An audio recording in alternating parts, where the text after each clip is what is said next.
Frustré avec un homme, que faire pour inverser la tendance? Alors il arrive parfois, mesdames, en coaching, que vous me dites, avec mon homme, je suis un peu frustré. Avec mon homme, il y a des manquements, il ne répond pas forcément à mes besoins, à mes attentes, à mes envies. Que faire pour justement qu'ils comprennent que la relation amoureuse pour l'instant ne vous convient pas et la réorienter vers quelque chose qui vous conviendrait un peu plus et qui pourrait convenir bien évidemment également à votre. Alors la première chose que j'aimerais vous dire, c'est comprendre pourquoi vous êtes frustré.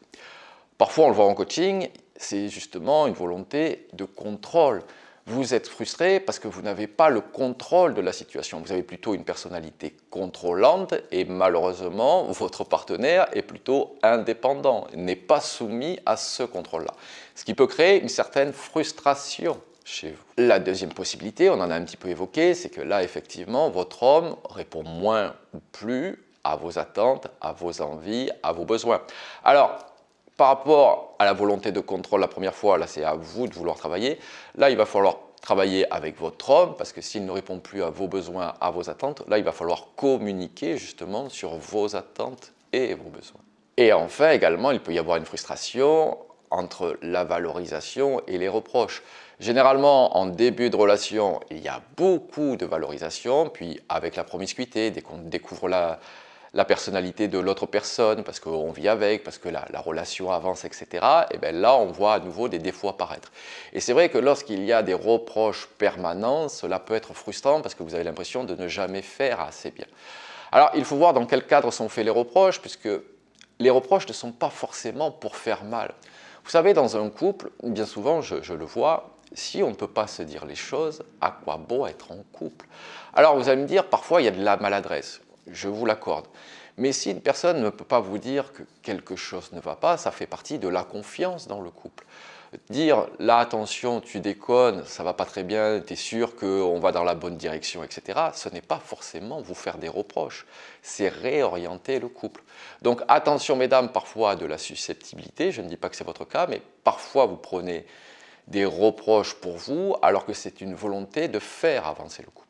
La deuxième chose que j'aimerais vous dire, c'est savoir comment vous communiquez avec votre homme. Bien souvent, mesdames, et je le vois par expérience, et vous me le dites en coaching, vous communiquez par crise, par drama. Vous ne dites rien pendant un moment et au bout d'un moment, ça pète parce que vous explosez. La problématique, quand vous faites cela, c'est que votre homme ne comprend pas, puisque vous ne lui avez rien dit au préalable. Et puis, c'est la petite goutte qui te fait déborder le vase, donc vous explosez, et donc à la surprise de votre homme, cette explosion est disproportionnée puisque vous ne lui en avez jamais parlé. Également, parfois, mesdames, vous parlez par sous-entendu, par sarcasme, et vous vous dites « cet homme va comprendre ». Non, un homme, si on ne lui parle pas directement, il risque de ne pas comprendre les sous-entendus, puisque un homme communique de façon directe. Vous, mesdames, vous pensez que l'homme doit comprendre vos besoins, vos envies, vos sentiments, votre ressenti du moment. Ce n'est pas forcément le cas, puisque vous, mesdames, également, vous ne comprenez pas toujours à l'instant les besoins, les envies, les attentes et le ressenti de cet homme. Et également, une autre façon de communiquer, c'est que vous ne communiquez pas du tout. Et je vous l'ai dit, vous dites c'est à l'homme de comprendre. Vous vous murez dans un silence en espérant que cet homme, Eureka, devine votre besoin. Non, si vous ne parlez pas, encore une fois, mesdames, de façon directe à votre homme, parce que c'est comme ça qu'il comprendra. Si vous utilisez toutes les autres communications, je peux vous dire que votre homme ne comprendra pas. Avec un homme, si vous voulez que la communication soit fonctionnelle, il faut que vous alliez directement au but. Maintenant, voyons comment fonctionne un homme, justement, pour éliminer votre frustration.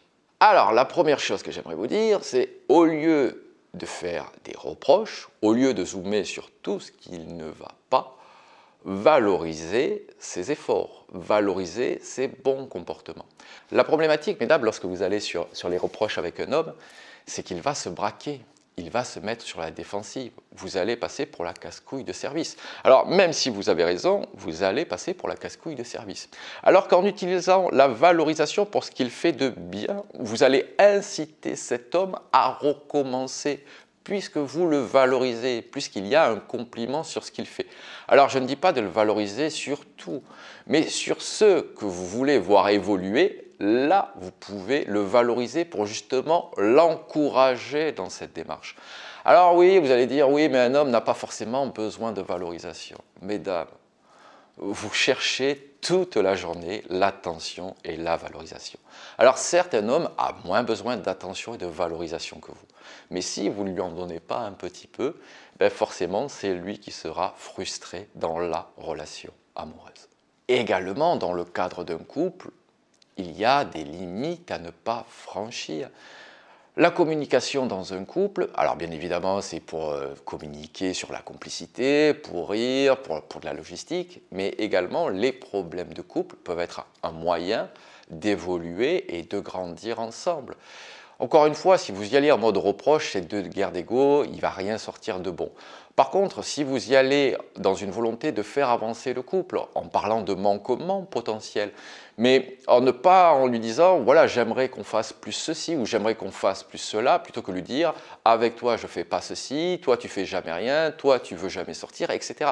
Si vous y allez avec le tu, toi, forcément, il va se braquer. Alors que si vous y arrivez avec vos envies, votre ressenti, j'aimerais bien qu'on aille là-bas, j'aimerais bien qu'on fasse ceci, il est fort à parier que cet homme soit beaucoup plus ouvert, déjà, et à la communication, et de deux, à vous faire plaisir.